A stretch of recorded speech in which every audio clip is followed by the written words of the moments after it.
2020 yılının Temmuz ayında Türkiye'nin güneyinde sıcak yaz güneşinin altında kaybolan bir kadın vardı.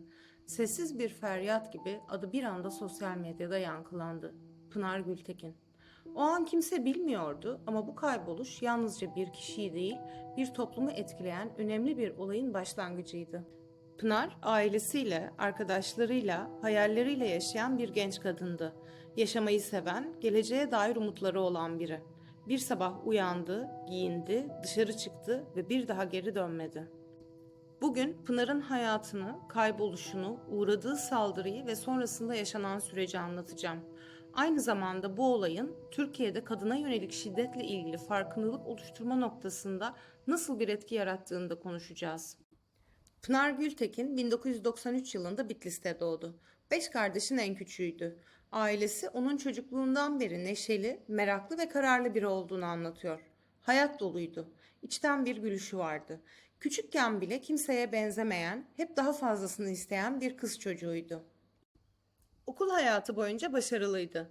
Lise yıllarında sosyoloji, psikoloji ve kadın hakları ile ilgilenmeye başladı. Yaşamının ilerleyen dönemlerinde de bu duyarlılığı hep sürdü. Muğla Sıtkı Koçman Üniversitesi'nde iktisat bölümünü kazanması onun için yeni bir başlangıçtı. Muğla'nın doğası, sakinliği ve akademik ortamı ona özgürlük hissi veriyordu. Pınar burada sadece bir öğrenci değil, aynı zamanda özgüveniyle dikkat çeken, sosyal hayatı aktif, bilinçli bir bireydi. Arkadaşları onu anlatırken hayata bağlıydı diyorlar. Sabah kahvelerini kaçırmaz, doğayı sever, kadınların sesini duyurmak için sosyal medya içerikleri paylaşırdı. Instagram hesabında kimi zaman kitap önerileri, kimi zaman kendi çektiği doğa fotoğrafları vardı. Ama onun hakkında bilinmesi gereken en önemli şey şuydu. Pınar güçlü bir kadındı. Kendi kararlarını vermek isteyen, hayatının iplerini elinde tutmak isteyen bir kadın. Pınar Gültekin'le en son temasa geçildiği tarih 16 Temmuz 2020 olarak biliniyor. O gün annesiyle telefonla konuştuğu ve neşeli olduğu ifade ediliyor. Ancak o tarihten sonra kendisine bir daha ulaşılamadı. Telefonu uzun süre kapalı kaldı. Ailesi 20 Temmuz 2020 günü endişelenerek kayıp başvurusunda bulundu. Kardeşi Sibel sosyal medya üzerinden kayıp ilanı paylaştı. Arkadaşlarıyla tek tek iletişime geçti. Polis soruşturması hızla başladı.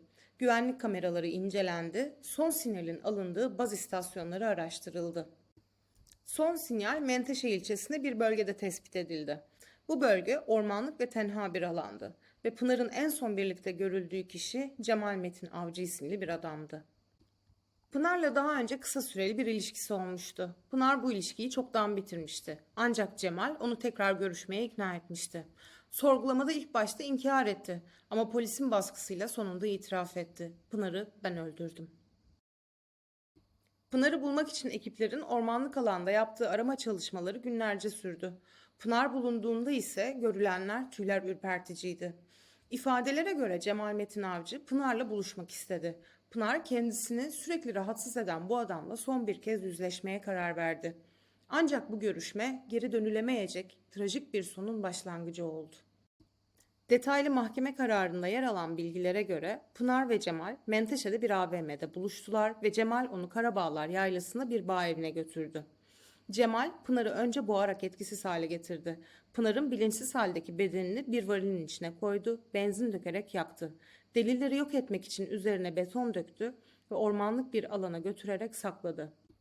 Cemal, Pınar'ı boğduktan sonra ne yapacağını bilemediğini söyledi. Ama eylemleri bu cinayetin önceden planlanmış olduğunu gösteriyordu. Görüşmelerinden önce aldığı halat, benzin, varil ve çimento olayın tesadüfi ya da anlık bir kararla olmadığını kanıtlar nitelikteydi. Adli tıp raporlarında belirtilenlere göre Pınar büyük bir şiddete maruz kalmıştı. Ancak ölümünün boğulma sonucu mu yoksa yanarak mı gerçekleştiği ile ilgili net bir sonuca varılamadı. Vücudunda darp izleri, direnme bulguları vardı. Yani Pınar savaşmıştı. Yaşamaktan vazgeçmemişti. Son ana kadar direnmişti.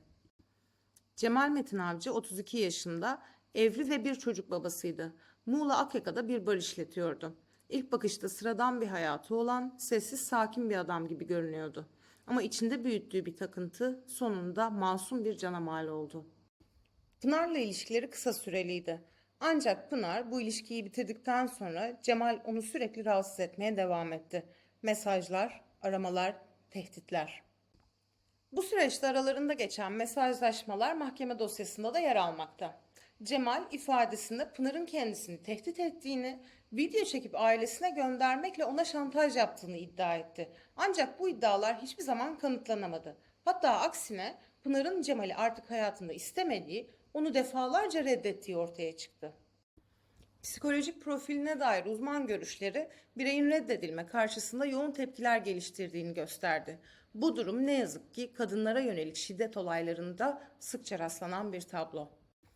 Dava süreci başladığında kamuoyu bu olayı yakından takip etti. Çıkacak kararın çok açık olduğu düşünülüyordu. Cinayet itiraf edilmişti, deliller sağlamdı, fail belliydi. Ancak süreç ilerledikçe karara dair tartışmalar da beraberinde geldi. Cemal Metin Avcı savunmasında bazı gerekçeler öne sürerek haksız tahrik indirimi istedi. Avcı'nın avukatları Pınar'ın özel hayatını yargı konusu haline getirmeye çalıştı. Oysa burada yargılanması gereken genç bir kadının hayatına planlayarak son veren bir adamdı. Davada Cemal'in ailesinin de adı geçti. Kardeşi Mertcan Avcı cesedin taşınmasına yardım etmekle suçlandı. Annesi de delil karartma iddiasıyla yargılandı. Bunlar olurken Pınar'ın ailesi her duruşmada sessizce bağırıyordu. Kızımız için adalet istiyoruz. Pınar'ın katili Cemal Metin Avcı'ya önce ağırlaştırılmış müebbet hapis cezası verildi. Ancak cezası daha sonra 23 yıla indirildi. Üstelik bu ceza iyi hal ve tahrik indirimiyle verilmişti. Bu karar toplumda infial yarattı. Kadın örgütleri, hukukçular, sanatçılar ve halk adeta ayağa kalktı. Bu bir ceza değil, ödül denildi.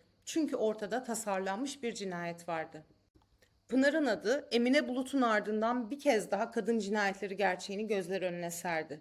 Ben ölmek istemiyorum diyen kadınların haykırışı sokaklara, pankartlara, meydanlara taştı. Pınar Gültekin etiketi milyonlara ulaştı. Kadın hakları dernekleri, barolar, üniversite öğrencileri protestolar düzenledi. Pınar sadece bir kurban değil, aynı zamanda kadınların toplumda karşı karşıya kaldıkları şiddetin simgesine dönüştü. Cinayet, kadınların maruz kaldığı sistematik şiddetin bir örneğiydi ve bu örneklerin sayısı ne yazık ki her geçen gün artıyor. Pınar Gültekin bir kadındı. Kendi hayatını yaşamak isteyen, kendi ayakları üzerinde durmak isteyen, gülmeyi seven bir kadındı. Onu tanımadık, sesini duymadık belki ama hikayesi hepimizin kalbinde bir iz bıraktı. Bu video onun anısını yaşatmak için hazırlandı. Onun gibi susturulan tüm kadınlar için, hayatta kalmak isteyen, sesini duyurmaya çalışan, direnmekten vazgeçmeyen ama buna rağmen yaşamdan koparılan kadınlar için. Unutma, Pınar sadece bir isim değil, bir ses, bir çığlık, bir iz. Pınar'ın adının, mücadelesinin, hikayesinin unutulmasını istemiyorsan lütfen paylaş.